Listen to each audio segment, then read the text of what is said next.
Katika nchi yetu bado tunazo jamii na makabila yanayoendeleza mila kandamizi zenye ubaguzi zinazomnyima mtoto wa kike na kwa sasa hata wa kiume wana hali ngumu kwa kusema kweli.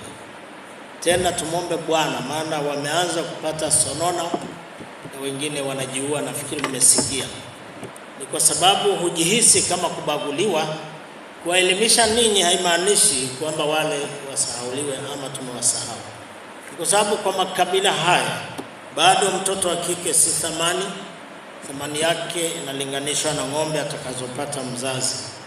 Bwana Mungu akomboe fikra za jamii, alete mageuzi katika jamii zetu, zielewe umuhimu wa jambo hili. Jumuiya yetu inatoa wito madhubuti kwa makabila na jamii hizo kuachana na mila hizo ambazo ni kandamizi kwanza, pili zinawanyima na wao fursa za maisha yenye nafuu huko mbeleni, kwa lengo la kuongeza fursa za elimu ya juu kwa wasichana wanaotoka katika jamii za wakulima na wafugaji wa mkoa wa Morogoro.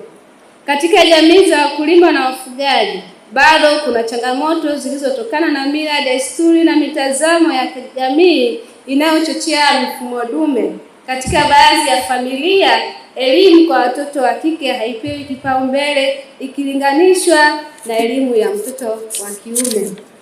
Aidha, changamoto za kiuchumi zinazokabili familia nyingi katika jamii hizi huchangia kufanya wazazi washindwe kugharamia elimu ya watoto wao wote, hali inayosababisha wasichana wengi kosa nafasi ya kuendelea na masomo ya elimu ya juu. Kutokana na hali hii, wasichana wengi wenye uwezo wa kitaaluma hushindwa kufikia ndoto zao za kupata elimu ya juu. Baadhi yao hulazimika kuacha shule mapema au kuingia katika majukumu ya familia katika umri mdogo. Sajili na kuhakikisha kwamba tunapolipa ada mambo yote na stahiki zote zile ambazo zingetakiwa kama risiti na nini vimepatikana kwa wakati, ili tujiweke sawa kwenye masuala ya fedha.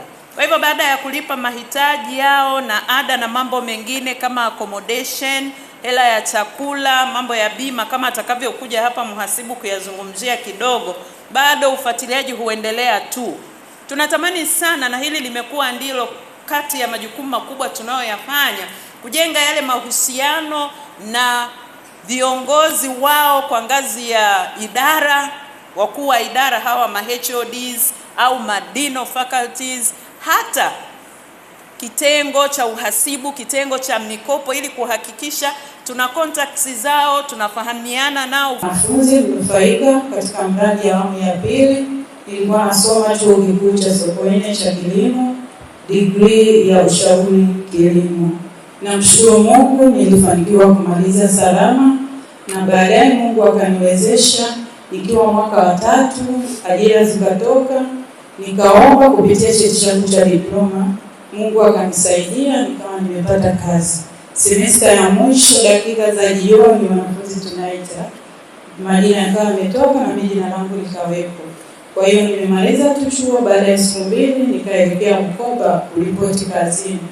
Ninamshukuru sana Mungu. Pia tunashukuru sana kwa kompyuta mpakato, laptop tutakazokabidhiwa leo katika ulimwengu wa sasa unaotawaliwa na teknolojia.